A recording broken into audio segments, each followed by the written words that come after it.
From the worldwide studio headquarters of Big Play in Cleveland, Ohio, on the shores of Lake Erie, just an earshot from the booze still emanating from Huntington Bank Field, home of the Cleveland Browns. Welcome to Greenie Sports Cards Live, presented by Big Play Collectibles Network. This is the world's original multi-stream broadcast for the hobby, and this is episode number 130. On this show, we'll check in with our resident hobby insider, Joe Wysmierski, out at Phoenix Sports Cards for his perspective from the shop. Greenie will take us around the country for his top collectible shows on Card Show Live, and including our very own Medina County Collectors Fair. Later, we'll be joined, hopefully, by Jon and Lisa Schafer, owners of Baseball Card Connection in Effingham, Illinois, one of America's best card shops. Looking forward to that conversation as well. So, with that, let's go ahead and welcome in the man himself, the namesake of this show, Steve Greenberg, a.k.a. Greenie, as he is known throughout the hobby for Greenie Sports Cards Live, your show here that we do every Tuesday night. Greenie, good to see you out there in parts unknown, but also known. Good to be seen, as always. Better to be seen than unseen, so I appreciate you having me back this week. We didn't have much choice. We pushed the button. There you are. Your name's on the show. Big Play's name is on the door, and yet here we are another week in studio, and they have not repoed the keys from us yet. We continue to do that each and every week, as we do here from the Big Play Collectibles Studios, part of the Big Play Sports Network, and it is our pleasure to be with you this evening. Thank you for joining us. We also have Pat, the producer, on the board this evening, sitting in for Haley, and we appreciate Pat helping us out this evening. So, Greenie, lots to get to. We're going to talk to Joe for his perspective on the hobby. You've got a couple of big shows coming up. What's on your mind before we jump into hobby hits? Man, there's so much. I mean, obviously the card shows and everything that's coming up, but I know Topps Football flagship just came out. Usually a really hot product right now. Probably not a quarterback on a Cleveland team that's very hot right now. No, it's really cool to see. I saw some real cool Fernando Mendoza cards that got hit. We'll talk to Joe about that. But man, you get to this part of the year and you have football season just about to start. You have basketball around the corner. We're coming up to playoff time in baseball, so cards are hot, man. And then hockey season is going to be coming up soon. So, man. This is a great time to be in cards, and I mean, I look forward to everything that's coming towards it.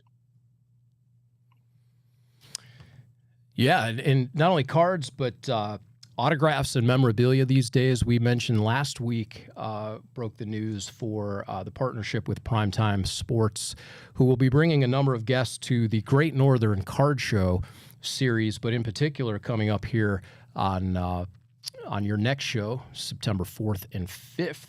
You've got a number of stars that we announced last week, and that includes a trio of Dodgers. You've got Ron Say, Steve Garvey, and who am I missing there? Kirk Gibson. And then they'll be out there on Friday. And then on Saturday, we've got a number of Browns coming as well, including Spencer Fano for his first autograph appearance, Emmanuel McNeil Warren, Braylon Edwards, probably more notable for being from that school up north, but he will be there. And Listen, speaking of prime time, tonight they are live on eBay with Sophie Cunningham. So if you're a Sophie Cunningham fan, head over to their eBay live later tonight and pick up some of their autographs.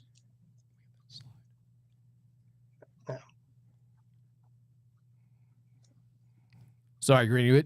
We are live. We're just working on a couple kinks here with Pat. So it's fine. Why don't we get into hobby news? We talked about Great Northern, and we'll give you the hobby hits for the week of 8/24. Here's what's going on that's taken place over the last week. Heritage Auctions set an all-time record at 62.96 million. In their Heritage Summer Platinum Night auction. It became the largest sports auction ever held. Record breakers include a T206 Wagner, a 1952 Mantle PSA 8, and the Maradona Hand of God ball. This is now the benchmark for high-end sports auctions. Topps reveals a 101 Sadaharu O and Shohei Ohtani dual auto. Topps officially unveiled the Team Samurai Japan Chrome checklist featuring a 101 dual autograph of the two Japanese icons, Sadaharu O and Shohei Ohtani. This instantly becomes one of the most culturally significant baseball cards of 2026. Beckett has announced a new AI-assisted verification tool.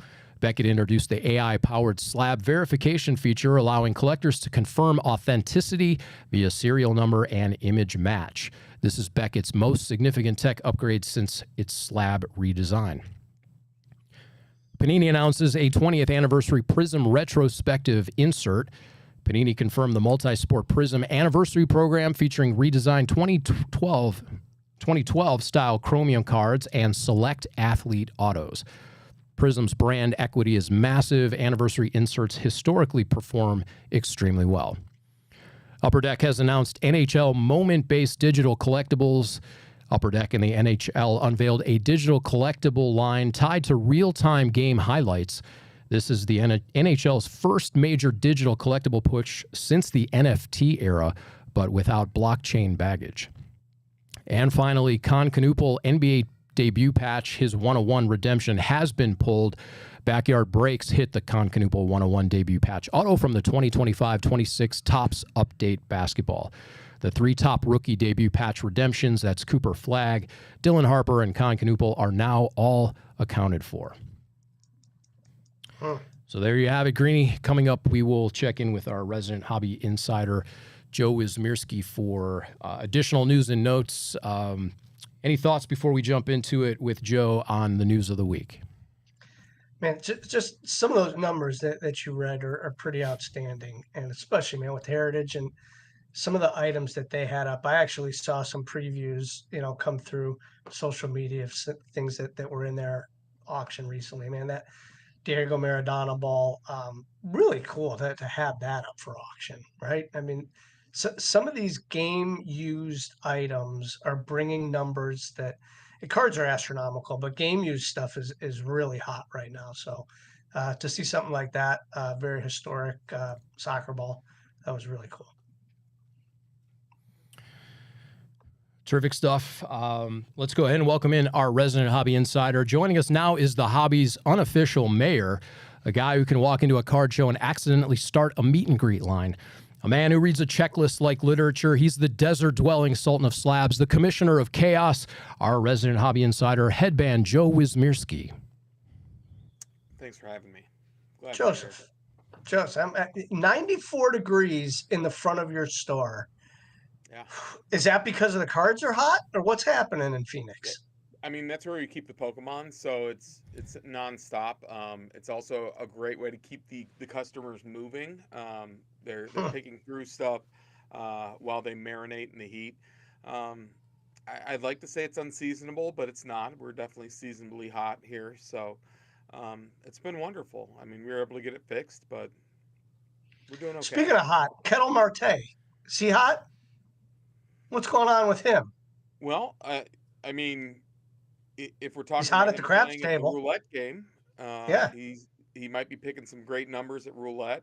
We hope everything's good with him. Obviously, we would love for him to come back and play. He is definitely an impactful player when he's there. But right. I don't know. The last 10 days for both my Diamondbacks and Tigers have just been rough. Yeah. Well, at least you have the Cardinals to fall back on, so everything should be all right come football season. Yep. But listen, so the Concanoopel was hit, Dylan Harper was hit, and the Cooper Flagg. What's left for Topps Chrome Update Basketball? I mean, all the just the other refractors. I mean, they're still right. More minion cards, alter egos. Yeah, those are the huge chases, but the product definitely, it still delivers with the other inserts and other chases that are available, and still having the availability to get LeBron autos, Curry autos. Those are all big chases that are definitely in the product too. Topps football came out. I saw some big Fernando Mendoza cards hit. I've seen some of those cards actually look really nice. What have you seen out of Topps football so far? They're gorgeous. I just keep seeing more and more case hits though. Things that are titled case hits it's crazy. Everything from the strutting, which is the peacock, to the billboard. I haven't seen quite as many billboard cards, but those look super sharp. Um, it's a product that delivers. And again, the reason why this is so popular also is the fact that the season hasn't started yet and people have the ability to collect and they have the ability to prospect as much as you can on your team's new rookies that are coming in and to have a product in your hands prior to the opening day. That's huge. And Topps did a great job making sure that for the most part people were in the correct jerseys. Some of the later trades like the Miles Garrett, he's still in the Browns uniform, but seeing like Romeo Dobbs in a Patriots uniform, DJ Moore in a Buffalo Bills. Those things were, it was kind of a nice subtle surprise that they were able to make that happen. Good for Topps. I really like some of the things that they're putting out. The billboard cards, those are cool. Some of the different unique items, the case hit thing. I don't know if we'll ever really know if anything's truly a case hit anymore with the amount that we see everywhere. So I mean, you can call that what you want, but man, the way that these are coming out, I like exactly what you said. People are able to get players in their new uniforms way quicker than ever before. Yeah, it's nice, and then you have a professional product where you don't have these rookies in a college uniform. Like they're keeping that separate. So in the past, when Panini did have the license, typically score football, you would see you'd see a lot of college uniforms for these rookie autographs, and you know they're past that stage, right? And so people, when they want to collect, they want to have them in that next reiteration of who that player is going to be, which is now a professional athlete. So um, that's pretty interesting. I look forward to seeing how some of these guys that may have been drafted or gone on to the league as free agents and then don't make the team and go back to college, what that looks like as a second card, right? Because it's not really your second year if you never establish your first year. So Sure, yeah. Um, we're heading down the home stretch in baseball. People are looking for the cards that for the buyback program, right? The MVP. Or do they do anything with Cy Young? I don't remember, but they don't. It's just just the the MVP. MVP. And right now, people are really leaning towards Jordan Alvarez in the American League, and then Pete Crow Armstrong and Otani in the National League. Yeah, So those are the three, right? Is there any outside chance of anybody else moving into that? no, not that I see, No. Yeah. and not that Vegas is letting anyone know either, based off the odds that they've put out. Um, No, it's so funny too, Steve. An article came out I just saw today on ESPN, and it was talking about the reemergence of sports cards, right? And they were talking about how Shohei Otani is the linchpin of all of this and his collectability. And there's over $1 billion in invested cards that collectors have. And so they talk about if anything were to ever happen to Otani, it would be a financial crisis for the collectors. And it was a super interesting article. I don't. I agree that there's a lot of money in there, and he's definitely hot right now. But you can say it's pretty spread out too. For you know, I would say Jordan, I would say Kobe, LeBron, even Mantle stuff and Griffey stuff. Um, I don't know if I could completely agree or disagree with the article, but it was interesting to open up my ESPN app and not see a highlight or an update about somebody's score or someone being injured. It was about the hobby and what's going on with collecting and why that's being looked at as such a boom right now. Hmm. Yeah, no, that's definitely interesting. Speaking of boom stuff too, we've talked the last couple shows about the '90s stuff, right? And recently, more so the I don't know the right word to use to categorize, but like the cool looking cards, the the thunderclap with the lightning, or this Jordan electrified with lightning, and then we're going back to the old Fleer Metal Marvel superheroes cards with the Griffies and the Jerry Rices. Are people coming into the shop specifically looking for those types of cards? Absolutely. Yep. Absolutely. Yeah. It's that old saying, like, the moment that your parents hear about it, it's you're already too late. Um, Hmm. like if you were looking to take advantage of that, I mean, eh, you can't find them anywhere too, and people know what they have nowadays because it is readily available. You're not waiting for that Beckett to come out every month. Um, so I mean, if you are to make a play on cards like that, you are going to pay up, right? So it's pretty interesting. Well, and I'm not necessarily talking about somebody coming in there trying to get something for nothing, but like are people like collecting these cards? What why are the prices getting to where they are on Yeah, these specific cards? I would say Yeah, people are collecting the cards, but people also see that there is like an actual value attached to it and that they have the ability to make money. Like you have a card, right? It just came in a complete set. It was the Fanimation cards, but this one has Jordan and Bird on it, and it's just a unique. It's nothing special. It's a paper card. It was in a complete set, but people yeah. like that it portrays Jordan and Bird as superheroes, um, That and it card looks got cool. hot once before during the COVID, the Last Dance, and things like that. But yeah, some of these cards, and then everybody's trying to find out what's next, right? I'm reading these posts on social media, Facebook or wherever, Twitter, and what card could be next or who can be next. It's so, and then on top of that, the influencers that are talking about them, is that something where are they pushing these? Are they being pumped? What's to believe on that? Yeah, I mean,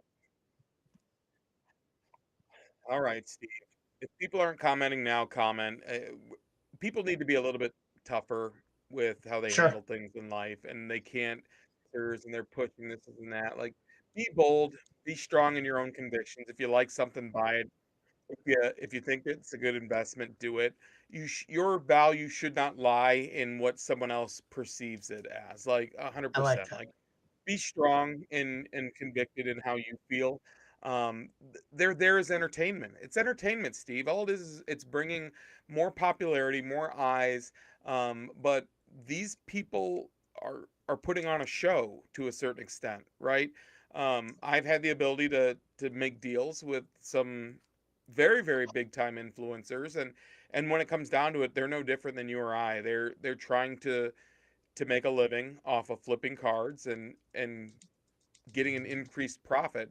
The thing that they have the advantage of is they have so many people that follow them that they could put the card at X price and get it just based off of their namesake alone. So, and there's nothing wrong with that, right? A lot of that's been earned, and that's awesome, and that gives great eyeballs to our industry and what we do. But if you like something, buy it. If you think it's a good investment, try it, right? But don't put your own personal value or how you do your type of business. Um, don't seek approval in others for that. Do it because you like it, right? Um, had we had known, we probably, and this is not in poor taste, but we probably would have invested in Dolly Parton stuff, right? Had we had known, obviously, but we didn't know. And you can No, see stuff right now. People are out there, and they definitely they take advantage of the situation. Um, but there's also people that are out there on the other side of it, and they see super cheap stuff, and they'll buy it and they'll flip it right away. It's the way our business is, and it doesn't mean that those people are bad people at all. Um, it's just the way the business works. so turning to a different subject, we just talked about tops football. We talked about tops basketball. What products are we looking forward to coming up next? Well, someone who currently works 9 to 5, another reference to Dolly. You're welcome. I would say, What a we're way to looking make a forward. living. Thank you. Um, we're looking forward to Bowman Chrome, right? Every year, Bowman Chrome's a great product that comes out. Um, It's also a product that can get pricey real quick. Uh, but you have the ability to get some first Bowmans of some guys that didn't come out in Bowman paper. Um, so that'll be interesting. I definitely will have to dig into the weeds a little bit more and see who we're going to be chasing at after in that product. But it also brings a wide array of case hits and then also some prospect autos that may be interesting to start paying attention to. And here's a little sneak peek for everyone. At the end of the day, if you really want to see a team that does great with prospects, look at the Dodgers prospect list. They seem to year after year after year have such a great farm system and a scouting team that you really can't go wrong with some of the cards that come out of that Dodgers organization. Are we expecting any more Bowman Chrome NIL college football cards? Are they even doing that this year? I don't know. I gotta believe it's something like that's going to be happening and coming. I mean, college football is just too huge of an Too industry, and huge. especially with the expansion of the college football playoffs and seeing how well that has gone over. Absolutely. Um, but you might be seeing more of that to lean towards a Tops Now product too, something that they can really capitalize on. A player having a great, Saturday afternoon or Saturday evening, and then being able to go right to the market with that. That's been one of the great things about Tops Now is people have the ability to capture those moments and hold on to those in essentially real time. I look forward to that Julian Sand and Jeremiah Smith record-breaking touchdown Tops Now card, whenever that may be this year. I would really enjoy it to happen in week 2 against Texas. That would Sure. be fantastic. But I forget how many were out right now. Um, how many are they away from the record? I don't know the exact. I'm not sure, but it's coming. It would Yeah. it would rely on them absolutely destroying Ball State. Taking the fellows from Muncie, Indiana, and putting the belt to the backside there. So to set them up for that, I mean, that's going to be a fantastic game 2. Steve, if you've looked at the Buckeye schedule too, if they can Yeah, if they they got can play Oregon. through that, They there's going got to be quite a Indiana. few guys that do really well, especially in the hobby. I know another product that came out at the beginning of August, towards the end of July, beginning of August, was Leaf Trinity football, and our friend Jerry, he ripped through some Bo Jackson autos. Those were great in that product, but great patches. That's another thing. I mean, Leaf is continuing to do their thing uh, on the non-licensed They front. do. If you saw Josh Pankow's video about Leaf Trinity and all the different patches that they have, they do a good job with those. They really do. Leaf does a really nice job with patch cards. And it's affordable too. So it's not. I mean, just the hobby box alone comes with 7 autos in the box, and I believe it's hovering Hmm. right around $200 a box. I mean, to get a box with 7 autos for $200, that's pretty cool. Joe, fantastic stuff. We appreciate it. I wish you all the air conditioner in the world when you get home tonight. But before you get home, we know you're at 59th and Thunderbird, but where else can we find you? We're at EHX Sports Cards on Instagram. Come and check us out. The air conditioning is fixed now. If you do come across any R22, that's like gold. That's what you use to fill the air conditioners for anyone out there who needs to know. Hey, Joe, I Fantastic wanted stuff. to thank you for being an island in our stream. Thank you. That is what you are. Valley, RIP. Great stuff, Joe. We appreciate it. See you Thank you. soon. Yeah. Our thanks to resident hobby insider Joe Wysmierski. He joins us every Tuesday for the latest hobby news and insight from the shop. And coming up here in a little bit, speaking of the shop, one of America's finest card shops, will have Jon and Lisa Schafer joining us to talk about the baseball card connection. So we're looking forward to that. Greenie, Joe mentioned Ohio State, Texas. Coincidentally, behind my shoulder here is an iconic picture from an Ohio State, Texas game. Of course, that is the Jack Sawyer scoop and score alongside the Jim Brown iconic autograph, Hall of Famer Jim Brown and legend from Cleveland. Cleveland Browns. These two gorgeous pieces were provided to us by Hall of Framers, Northeast Ohio's premier custom framing studio. They specialize in museum quality shorts, sports displays, shadow boxes, jerseys, memorabilia, and one-of-a-kind pieces that make your collection look its absolute best. Andrew and Sienna do a tremendous job over there. Every frame is handcrafted, every detail is intentional, and their team delivers the kind of work you only get from true professionals. If you want your collectibles framed the right way, visit Hall of Framers at hofcle.com or stop by their terrific shop in downtown Berea, which is just up the road from Cleveland Browns headquarters.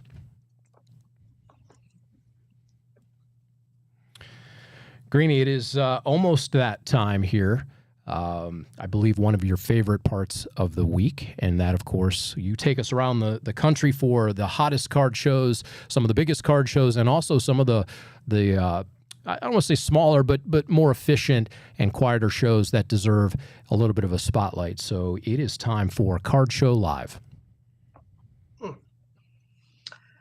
Thanks, Jeremy. Welcome on into this edition of Card Show Live, where we are going to go around the country and preview some shows that we think worthy of you hitting this weekend. And we're going to start right here in our hometown with the Medina County Collectors Fair. That is Friday, Saturday, August 28th and 29th. 200 tables of TCG, sports, 3D printing, comic books, vinyl, and the likes. We've been doing this show for a couple years now, and it is a terrific mix of different things. So we call this the show where sports and pop culture collide, and that is this Friday and Saturday, August 28th and 29th in Medina, Ohio. From there, we're going to go to Wildwood, New Jersey for 200 tables. Rob Goldberg has the Wildwoods Convention Center in New Jersey, the 28th, 29th, and 30th. I believe I've actually been in this building before for our card show. And if you have a chance to get out there in Wildwood, New Jersey, check out that show, August 28th, 29th, and 30th. Then, if you want to head down to Charleston, South Carolina, the Citadel Mall Show, 175 tables. Matt from the Collectors Corner has been running this show for years. He has a shop inside that mall as well as another shop in town. But that is Saturday, the 29th, 175 tables, the Citadel Mall Show in Charleston, South Carolina. Then we have our small show of the week, 40 tables on Sunday, August 30th, Martinsville American Legion Show. That is in Martinsville, Indiana, which they've been running this show for a while. 40 tables, a nice little quaint show on a Sunday afternoon. Check that out, Sunday, August the 30th. And then another show that I wanted to go over is the Cards in the Bay. That show is in Erie, Pennsylvania. Turn 2 Sports is running their first show ever at the Erie Bayfront Convention Center, Friday and Saturday. I spoke with Tony today earlier from Turn 2 Sports Cards and gave me a little bit of information that they're doing at this show. They have a great mix of really first-time vendors in this area, as well as some veteran vendors. And that's something that Tony said that they wanted to bring to this show, is have something for everybody, for the first-time collectors, the first-time vendors, as well as the veterans. People have been doing this and traveling around the country. So kudos to them. They're going to be open Friday from 3 p.m. till 9 p.m. and Saturday, 9 a.m. till 5 p.m. That is Cards in the Bay. That is in Erie, Pennsylvania, right at their Bayfront Convention Center. So check that out if you're in that area. If you're not in any of those areas, check out a show near you. You can find listings online. You can check out card shops in your area. And they always like when you come in there. But either way, find the cards that you like this week and enjoy them, because we know that this hobby is really hot right now, and make sure that you check out whatever you can, whether it's a show or a card shop. So we appreciate your support at all the local card shows. And with that is Card Show Live. Terrific stuff as usual, Greenie. Really looking forward to the Medina County Collectors Fair this weekend. That is a show that continues to grow. As you told me before the show, there's not an inch of space in the two halls there left. And we've talked before, wasn't that long ago that 100-table show somewhere in the country was considered a large event. And here is a 200-plus table show in Medina, Ohio at the fairgrounds there. And it's just another Friday, Saturday in your world. Yeah, but not only is it just another Friday, Saturday, it's another time to showcase the hobby and bring people together. So we enjoy doing that. We'll have several thousand people over the weekend, a couple hundred tables, and a couple food trucks there, an ice cream truck, and Sigmund with his coffee cart. So we look forward to the Medina County Collectors Fair this weekend. I also heard more than a rumor, Greenie, you will be back at the Medina County Fairgrounds on Halloween, October 31st, for a one-day show in that building, which would be very cool, especially with all the kids and cosplay coming out with people in their costumes. Yeah, that again will be another fun time, something different, and may have an autograph or two there. So stay tuned to that Halloween edition. Can I take a stab at who that might be on Halloween? Maybe. Okay. Maybe. Head to greenieshows.com for all the shows. There are over 40 shows on the collectible calendar from one of the Midwest's largest independent producer of collectible events. That's Greenie Sports Cards, of course. Head to greenieshows.com for all the information. Greenie, really looking forward to talking to our next guests, who are Jon and Lisa Schafer, the powerhouse duo behind Baseball Card Connection, one of the most respected and longest-running card shops in America since 1992.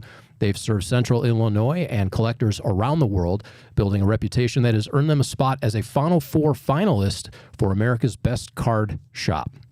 Over more than 3 decades, Jon and Lisa have grown Baseball Card Connection into a true hobby landmark, now home to over 15 million cards and a 6,000 square foot showroom in the heart of downtown Effingham, Illinois. Please welcome Jon and Lisa Schafer to Greenie Sports Cards Live. Good evening. Hey, we're happy to how be are here. you? Great. Thanks So- for inviting us.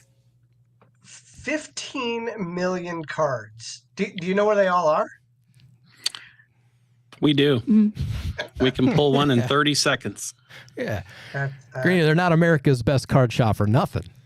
That's right. yeah. But we've had a lot of help with that. We've worked on that for, 3 decades now to get the cards organized, and we continue to do so. And we're pretty proud that when customers come in and they pull rabbits out of the hat, like they want a particular card that from a player you've never heard of. And when we go in the back and pull it in 30 seconds, it's the facial expression they come up with. And they say, I've been looking for this guy for 10 years and guess I should have started my search here first, right? Yeah. So take us back to 1983 when you said you set up at your first card show ever, probably with your lifelong collection of cards, and you decided to put them out for sale. Tell us how you got to that. What was the driving force about setting up at a card show? What was it about the hobby that drew you to that? I don't know. I just loved cards. And honestly, I just set up at the show with the full intention of just selling some cards that I didn't like or didn't want, just so I could buy more cards. That was the whole goal. I honestly had no idea in hell what I was doing. I mean, we all kind of went by the Beckett back then, priced our cards and just kind of followed the prices in the Beckett magazine. And, I tried to cut my prices down a little bit because I wanted to sell everything that I brought. So, I would think before the show even started, a little portion of my inventory was gobbled up by more experienced dealers. So I was just ready to move product out so I could get more money to turn around and go buy more packs of. Jon and Lisa, you run this business, Baseball Card Connection, together as a couple. That is not an easy endeavor for anybody, I imagine, to be in business together, to live together, to live this life entirely. How do your strengths complement each other in the business? And I think that Lisa kind of keeps me calm, which is not easy to do sometimes. It started as my passion, and I think she's just kind of came on board with me what was it, like, I think I was 2 years by myself running the store. It was a one-man operation. I learned to go to the bathroom really fast, and I could make a peanut butter and jelly sandwich in record speed. So after a few years, the store started getting busier. Most of the weekends I spent at card shows because that's where all the money was. I was trying to build a little store in this community, and, business was, slow. It was just, people popping in here and there. And the store actually started to get pretty busy, and I knew I needed some help because we started on, this little thing called the internet popped up and we started selling on eBay. And I'm like, I need some help. So I went to Lisa and I said, hey, what do you think about coming and working with me? And here, you know what she said, right? I said, how are we going to eat? Exactly. I knew nothing about sports cards. I was not didn't play sports, didn't like sports, just had no knowledge or recognition about it at all. So the perfect employee. I left my job and we were on our honeymoon and left my job, came back and have been here ever since. And we were just married 30 years a couple weeks ago. So we've been together over about 32, 33 years we've been together. And back to your question, I guess I kind of grew up as buying and selling and was more of the ruthless businessman trying to make a buck. And Lisa's kind of lightened me up a little bit. She's kind of become the face of the store, the way she treats customers and kids, and has developed all these relationships. And, when it comes down to it, that's what it's all about. It's just about all the relationships we have in the hobby. We try to make our store, as you come in, just as you're entering our house, as you would, you welcome anybody into your home. That's it's carried over into our store. We just welcome everybody into our store, which is, part of our home as well. Yeah, you have a 6,000 square foot house of cards, we like to call it. And, you've had a lot of different events there. And you have, the Topps Hobby Rip Nights, but you actually hosted the first ever women's trade night. Give us a little bit of insight to that. I know Kayla came down, and what was the driving force behind that? Kayla was pretty much the driving force behind that. Earlier last year, there was some negativity in the hobby about women, and we reached out to her not knowing her, and just told her that we, John and myself, that we stand behind her and that we're here to support her and her efforts going forward. And it took her a while to reach back out to us. I just think she wanted to reach out to us the correct way. And she just wanted to make sure, she was sure of herself. And so she reached out and we just kind of started talking. And I think her and I just both were brought up both the same way, had both the insides and, ins and outs about our lives and how we want to treat people and how other people should be treated. As well in the hobby as outside. And we just really connected. And then I met her mom and just the three of us really connected. And I think she just felt like she wanted to do something with us. And so her and I just collaborated and came up with this idea of doing an all girls trade night. So it was on the way to the national last year that she started it or had it. Actually, it was 2 years ago, I believe. We wanted to do it last year, but it didn't work out. And then this year it didn't work out as well. I might be off a year. I'm not for sure. But anyway, we really connected and it really, and then you did it. Greenie Sports did it, and Nash Cards just recently did it. And, I think it's starting to spread, and we just want to do as much as we can for the hobby and women in the hobby as well. You even had a huge panel. And I think the whole concept too, I think Lisa might be leaving some stuff out as far as the way she was treated. She came on board in this industry in the early 90s.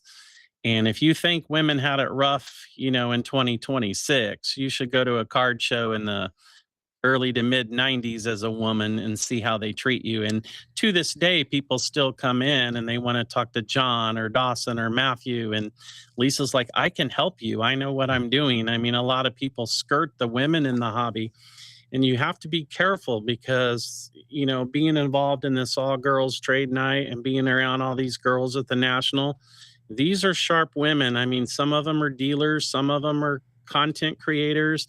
And you know, I know one of the girls, she was peddling $30,000 to $50,000 cards and had sold a whole pile of them. And I'm thinking, man, I don't even do a lot of that. So that's what we're just trying to do, is get the message out to treat everyone the same. It doesn't matter if it's a woman or a young girl. I mean, even Kayla, she's sharp as a tack. What a great young lady. And she carries around her Zion case, and people just don't think there's anything in there, you know? Well, I'll have her pop it open and she'll show you what she's got. I mean, some of these women and girls, they're packing some heat in those Zion cases. So give them a little respect and treat them like they should be treated. Well, you both have proven, Jon and Lisa, that the couple who collects together stays together. So there's a lot of guys in the hobby. They'd be nuts not to welcome the women in and learn from them and grow with them. And so that being said, not only women, men, young kids, there's a lot of people coming back to the hobby after decades away. What is something that you tell these people? What advice would you give to the girls that are coming in to the hobby so that they can enjoy it and maybe not be taken advantage of, or just collect what they like? We just normally tell them to collect what they enjoy. I mean, everybody likes different things. There's four main, I call our main four here that work here nonstop, and we all collect different things. So we just try to tell them to find something you like, I mean, a lot of girls now, they seem to like the non-sports items, the Disney and all that kind of stuff. But then we have, I can name probably on one hand St. Louis Cardinal collectors that are all girls. And it's kind of interesting because a lot of times we'll have a family come in and it's the reverse of what you would think. The mom and the daughter are digging through the WNBA cards, and the dad and the boy are sitting over on the sofa. We have a little dugout over here. And Lisa will talk to him and say, hey, don't you collect? And we're like, no, we don't know anything about this stuff. Just our daughter collects. And then we get the reversal. And Lisa could probably tell a story about the family that, Grace. Yeah, well, she got everybody into collecting, right? A little girl just had happened a few years ago. I believe, when was Shohei Ohtani? That would have been 2018. Okay. She saw him on a video game, and it was just like they were just walking through Walmart, and she just shot, I think it was like the MLB Show video game. He had some and good she ratings, saw him probably on the cover of it, and she just kind of like, her attraction towards it was just like, wow, like that's really cool. But she knew nothing about baseball cards. And then she started talking to her dad about it, and he was like, well, I kind of, back in the day when I was a little kid, collected baseball cards, but not much. And he said, there's a store in town, we should go to it and check the store out. So they came to our store, and she started looking at the Ohtani cards and just started collecting on day one. And now I think that she was 9 years old now. Now she's 13, and she has just an extensive Ohtani collection. And she's not going to sell any of them. She just collects them. So not only did she start collecting, well, Dad kind of got back into collecting, and now they have a little boy, Jackson, that's probably 6 or 7, and they would go to Cardinal games. So now he's collecting Cardinal cards. Well, Mom just kind of always sat on the dugout. Well, then when the Mickey Mouse or Disney cards came out, now Mom's collecting Disney cards. So now you have the whole family in our store on Saturdays collecting. It wasn't just Grace and then Dad. Now it's Grace, Dad, Jackson, and Mom. So, and we try to do that with all of our families. We try to, if a mom comes in with a little boy, we try to talk to them and ask her, hey, did you collect anything when you were a kid? And she might say, well, I collected Garbage Pail Kids. And I'm like, well, there's Garbage Pail Kids now. And then she'll start looking at them. So I think it's just, over the years from what I've seen, it's more family oriented, and it's just fun. It's magical. It's just. And I think back to the question, it's the importance too of just getting people through the doors of the hobby shop. Like Grace came in with her entire family searching for Ohtani that first time. They come in on a Saturday when the store's hopping and busy, and you see everybody in here having a great time, and they're like, what is happening here? That's what most people that come in for the first time, they say, why is there so many people here? Is kind of Well, what we get. But and you know, I think getting them through the front door is a big deal. it is a big deal. And I remember back when I would go with John to stores back in the day, you know, we would walk in and nobody would really greet us. There was just an old man at the desk or counter sorting his cards, and you just wander around and nobody talks to you, you know, until you're maybe getting ready to leave. And then he'll be like, "Oh, hi, how are you?" It's like, so I just instill that in our employees, and I still have to with John, especially. Like, he'll be working and I'm like, somebody walks in front of your desk, you have to look up and at least say hi. Like, they came to your store. Like, they came in, nobody brought them in. Once they're in, like, you have to talk to them. You have to, you know, not jump all over them, but you have to just say, "Hi, how are you? What do you collect?" And I just think that that is really important. And I think there's still a lot of stores out there today that don't greet you. And I just think that that's huge and very important. Usually a couple times per day, you'll find one of us 3 boys standing in the corner with our head facing the corner. Lisa puts us in a timeout if we don't help the customers properly. Yeah, fantastic. So let's talk a little bit about the inventory, or the 15 million cards, and not how you got there, but some sort of rationale to have something for everybody, and then the different years and the way that you guys sort them. What was the pivotal moment that you thought this was the direction you were going to go, to have pretty much something for everybody? Okay, I know John's gonna answer this question, but I just have to throw this in really quick. John is a hoarder. He's a hoarder. He doesn't let go of anything. What else do I collect besides the baseball cards, though? Yeah. You collect everything. You Okay. collect Andy Griffith. You collect NASCAR cards that are Indy cars. You collect Charlie's Angels. You collect Brady Bunch. You collect non-sport cards, boxes. Okay, so that sounds like all awesome stuff, right, guys? It is, but you're a hoarder. Like, we have not a hoarder. closets and closets full I'm a of passionate 92 collector. genres. Like, A curator. I'm a curator of millions. I love it though, but he can answer that question. So mainly, I think Lisa's kind of right, but back in the day, it just seemed like nobody had anything to do with commons. So, and also, you know, by running a store, if you get any store owner on here, a lot of times it's a take everything deal. You may not want everything, but sometimes you have to clean people's, you know, whole garage out or whatever it is, and people just kind of dump cards in on the deal. So we just figured, you know, maybe we have tons of unsorted cards too. We thought eventually maybe AI would come in. And, you know, we're starting to see these sorting machines for Magic. We're hoping eventually somebody will have one that'll recognize baseball card numbers better. And some of the stuff we have stowed away, we might be able to bring forward.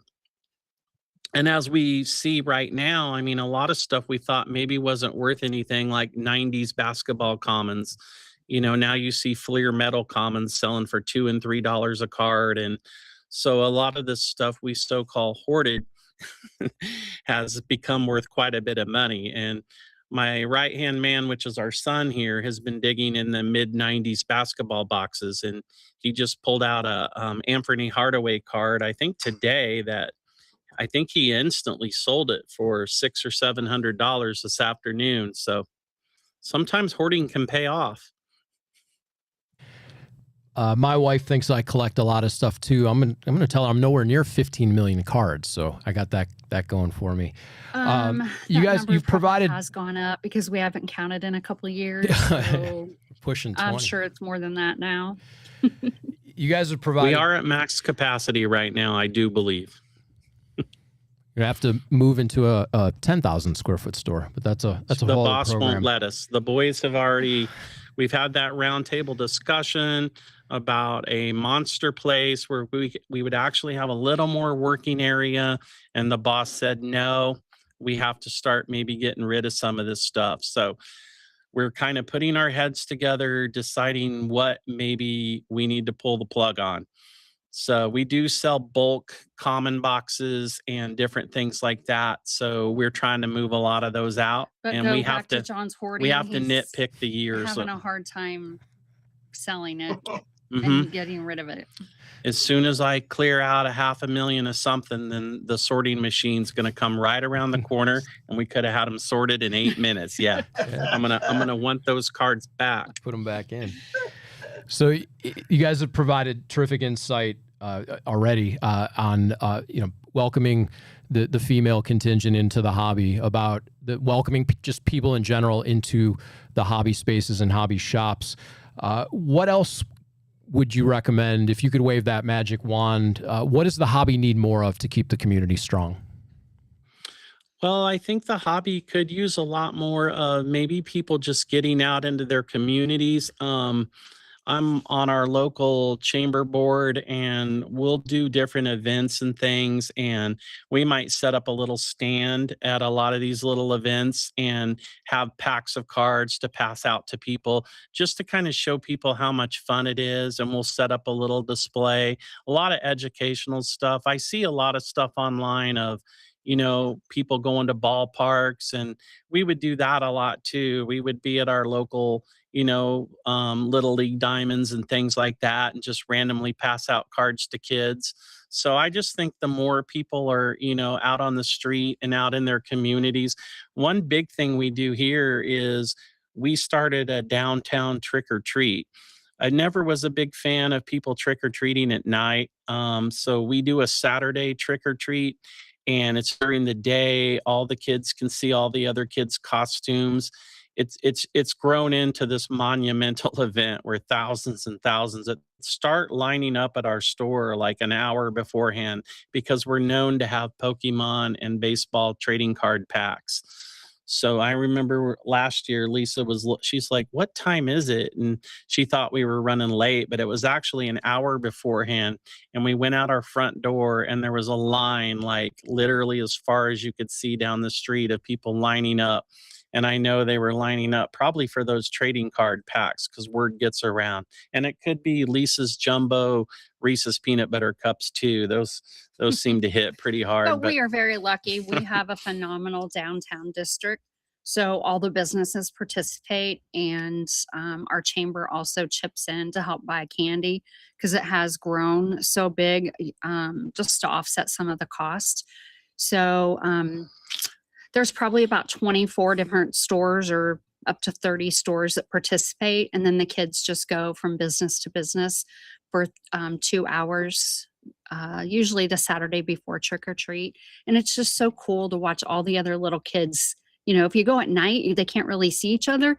So it's just so cool to see how they each look at each other, and, how much fun they have. And it's amazing, because over the years, the kids are so polite and thankful. So they really enjoy it. So I would definitely, if you're, I would recommend, if you're in a community or an area where you have a store and you have other businesses, even if you only have 5 businesses, just have a hour-long trick or treat where they can go around, the block during the day, because it is really cool and a lot of fun. Another thing I do, I carry packs. I've done this for years. I carry packs of tops with me wherever I go, and I put our business, our logo. I have a little sticker of our logo on the pack, and I carry them in my purse. I carry them in the car. When we travel, I carry them on my travel bag. If we're on the airplane, John and I usually set up towards the front, and when kids get on, I pass out trading cards to them. And then I also carry a flyer if nobody knows who we are, or if they have questions about our store. But I think that's huge too, just getting more kids and people into the hobby. We went to the ice cream shop the other night, and there was a little kid getting ice cream behind us. And I asked him if he plays baseball or basketball, or if he likes sports. And he said, yes. And I said, have you ever opened a pack of trading cards? And he said, no. And so I went instantly to the car and grabbed 2 packs of Topps baseball cards and gave them to him. So, just even little things like that to get more kids involved in the community and of collecting, I think is huge. And I know you guys are more in the social media world than we are. I mean, we are basically store owners that grind it all day, every day. So I would say too, maybe there's not enough content out there like that's just actual reality. It's all breaking in $1 million cards and this and that. And this guy pulled a red Otani out of 5 and it sold for $1 billion and he's got it hanging around his neck. There's just not enough story time about what about the little kid who carries around his Albert Pujols binder and loves to collect cards. And let me show you something. This is what I'm talking about. I got this in the mail today, a little letter from a guy in California that knows I collect Jacob Berry cards. Wow. Jacob came to our store one year and I thought, hell, he visited our store. I'm going to collect him. I've been collecting him for 3 years. He just sends me this card. A guy came in yesterday and Lisa got this letter from a little girl. She couldn't come with her dad. They come every week. She had to get tubes put in her ears. So she said, sorry, she couldn't make it. She sent Lisa a box of goodies with Jazz Chisholm. Box full of cards. Lisa collects Jazz Chisholm cards. She literally sent her a graded Jazz Chisholm and some other Jazz Chisholm. That's what the hobby's all about. You don't see stuff like that. You know, those are the stories I want to see. I really don't give a shit if someone pulls $1 million Otani. I really don't. No, but if it comes from your store and it makes somebody happy, all the better to them. Because Right. somebody does have to hit them, so might as well be in your store and make somebody happy in there. I hope you hit one, Greenie. I promise you I won't, because I don't open packs of cards. So that will not happen to me. But I may buy one day from somebody that hits one at your store. So I'm not going to hit one either because we don't open packs. So not very much. We have boxes set aside that we've had piled up for 10 years and we just don't ever seem to find the time to rip them. Maybe we're going to have a rip-a-palooza someday. I did buy a box before we went to the National. We stopped at Jim and Steve's in Greenie to see his store. And I love the political boxes. I know we're not supposed to talk politics, so I won't go on either side, but I love the decision boxes. So I did buy a box at his store and I still haven't opened it yet, but those are boxes that I open. Well, listen, you guys have become a destination shop. I know people come from really all over the country and travel there. And I appreciate seeing the stories. We see all the posts that you guys make. Tell everybody exactly where the store is, where they can find you, and where they can find you on social media. So we are located in downtown Effingham, Illinois. On the interstate, you can find us. We are where I-57 and 70 intersect. Right in the middle. And it's baseballcardconnection.com. That's the easiest place to go. That'll link you up with all of our social media. We're Baseball Card Connection on eBay. Baseballcardconnection.com will take you to our eBay store also. And there's a lot of links on the main page with all of the videos. Different social media content creators have come and filmed. Tops has filmed here. Mojo Sports, we call Jay our son. He likes to hang out here and make videos. So yeah, all of that stuff. You can watch all of our videos by just visiting our website. Fantastic stuff, guys. We really appreciate it. Lisa and John, thank you very much for joining us. And the next time I'm through there on I-70, I'll be knocking on the door. Whether you're open or not, I will knock on your door. We are here all the time. The back door buzzer is yours. Perfect. Hit the buzzer. You can come right on. You can come and sleep in that card room with all that hoarder's cards stacked around you. I can smell them. I get it. You wouldn't go to sleep. Trust me, you would not go to sleep. You would be digging in boxes all night long. It's a treasure hunt up there in the breakdown room. Listen, thank you very much. Terrific. We appreciate you guys coming on. Thank you. Thank you. We'll come back. Yep. Take care. Bye-bye. Yeah. Bye. Greenie, we're on the beautiful shores of Lake Erie here with the sun literally setting. So, hey, listen, we don't get it sun is time for very much longer. Yeah, that's true. We'll take it. We'll take it. So our time is short here. We're up against the hour. Our thanks, really big thanks to Jon and Lisa Schafer from Baseball Card Connection joining us this evening. Our thanks to Joe Wysmierski, our resident hobby insider. Thanks to Pat, the producer on the board, sitting in for Haley this evening. We appreciate that. Thank you to Big Play. That's why the Big Play Collectibles Network is here, to tell those stories that go beyond just those big booming hits. So we will continue to do that every Tuesday. Greenie, thank you for letting us do this as the namesake, and may the cards forever be in your favor. See you next time.